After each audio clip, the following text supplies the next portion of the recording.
नमस्कार, आप देख रहे हैं कैपिटल टीवी। मैं हूं आपके साथ कांची बंसल। मुकेश अंबानी को धमकी के मामले में शिवसेना हमेशा से ही मुख्य आरोपी सचिन वाजे को बचाती आई है, लेकिन मामला एनआईए के हाथ में जाते ही शिवसेना का डर सबको साफ नजर आने लगा है। इसी डर की वजह से शिवसेना नेता संजय राउत की ओर से अजीबोगरीब बयानबाजी की जा रही है। अब एक बयान में संजय राउत ने एनआईए और केंद्र सरकार पर निशाना साधा। अपनी बौखलाहट में राउत ने क्या कहा, जानिए हमारी इस खास रिपोर्ट में।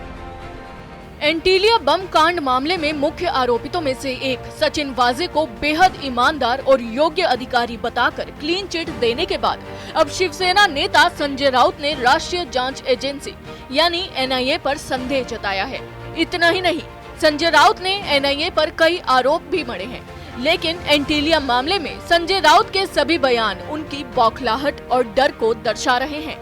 संजय राउत ने कहा कि एनआईए केंद्र सरकार के इशारों पर काम कर रही है। शिवसेना नेता ने कहा कि जांच एजेंसियों को कुछ जिलेटिन की छड़े के बजाय खतरनाक आतंकी गतिविधियों पर ध्यान केंद्रित करना चाहिए।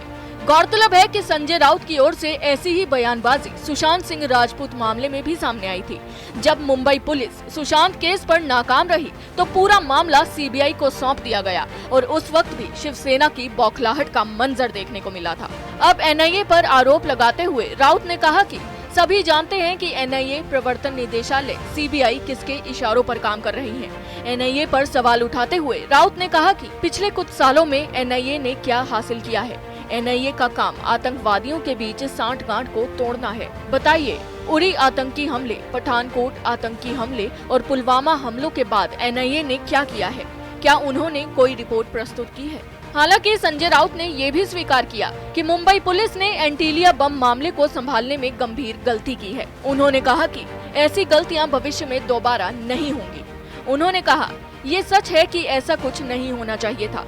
पुलिस से एक गलती हुई है और ये दोबारा नहीं होगी। आपको बता दें कि शिवसेना और आरोपित सचिन वाजे के बीच संबंधों पर सवाल उठाए जाने पर जो 2008 में संजय राउत की पार्टी में शामिल हुए थे, इन पर जवाब देते हुए राउत ने कहा कि शिवसेना में शामिल होना अपराध नहीं है। इसके साथ ही उन्होंने कहा कि विचारधारा के आधार पर कोई भी पार्टी में शामिल हो सकता है। आपको बता दें कि संजय राउत ने कहा कि एनआईए और एटीएस सचिन वाजे के सभी आरोपों की जांच कर रहे हैं। आप उचित जांच के बिना किसी को भी नहीं लटका सकते।